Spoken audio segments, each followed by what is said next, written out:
நம்ம சப்ஸ்கிரைபர் வந்து ஒரு கமெண்ட் போட்டிருந்தாரு, எஸ்ஆர்எம் சேனல் வந்து ஹேக் ஆயிடுச்சுன்னு சொல்லிட்டு அதை பார்க்கறதுக்காண்டி யூடியூப் பக்கம் போயிருந்தேங்க சார். அப்போ தான் இந்த வீடியோ பார்த்தேன். என் சேனல் கைவிட்டு போய் 4 நாள் ஆகுது. என்னால் பேச கூட முடியல. யாருக்கிட்ட உதவி கேட்குறதுன்னு கூட தெரில. ரொம்ப வலிக்குது.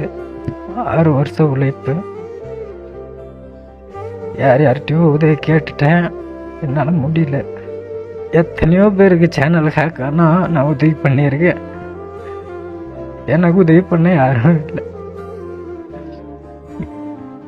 இந்த வீடியோ பார்த்ததுக்கப்புறம் தான் கைஸ் தெரிஞ்சு எஸ்ஆர்எம் ப்ரோ சேனல் வந்து ஹேக் ஆயிருக்குன்னு சொல்லிட்டு. ஏன்னா இந்த மாதிரி நிறைய பேருக்கு எஸ்ஆர்எம் ப்ரோ சேனல் ஹேக் ஆயிருக்குன்னு தெரியாது கைஸ். நம்ம மாதிரி சின்ன சின்ன யூடியூபர்ஸ் தான் கைஸ் ஹெல்ப் பண்ண அவருக்கு. ஏன்னா 2 பில்லியன் சப்ஸ்கிரைபர் வச்சிருக்காரு. பெரிய பெரிய யூடியூபர்ஸ் யாருமே அவருக்கு ஹெல்ப் பண்ணல, யாருமே வீடியோ போடல. ஏன்னா வீடியோ போடுறதா நம்மளுக்கு தெரிஞ்சிருக்குமே நம்ம எஸ்ஆர்எம் ப்ரோ சேனல் வந்து ஹேக் ஆயிருக்குன்னு சொல்லிட்டு. அந்த வீடியோ பார்க்கும்போது எனக்கே ரொம்ப கஷ்டமா இருந்தது கைஸ். அந்த வீடியோவில் அவரே சொல்லுவார் கைஸ், எனக்கு யாருமே ஹெல்ப் பண்ணலன்னு சொல்லிட்டு. நீங்கள் சின்ன யூடியூபராக இருந்தால் கூட போதும் கைஸ், எல்லாரும் ஒரு வீடியோ போடுங்க. ஒரு நாளைக்கு 2 வீடியோ போட்டால் கூட போதும் கைஸ். அவர் சப்போர்ட் மாதிரி இருக்கும் கைஸ். அதுக்கப்புறம் ஹேஷ்டாக் யூஸ் பண்ணுங்க guys, recover SRM, come back SRM. பார்க்குற எல்லாருமே அவருக்கு ஒரு சப்போர்ட் பண்ணிட்டு பாங்க கைஸ். By by.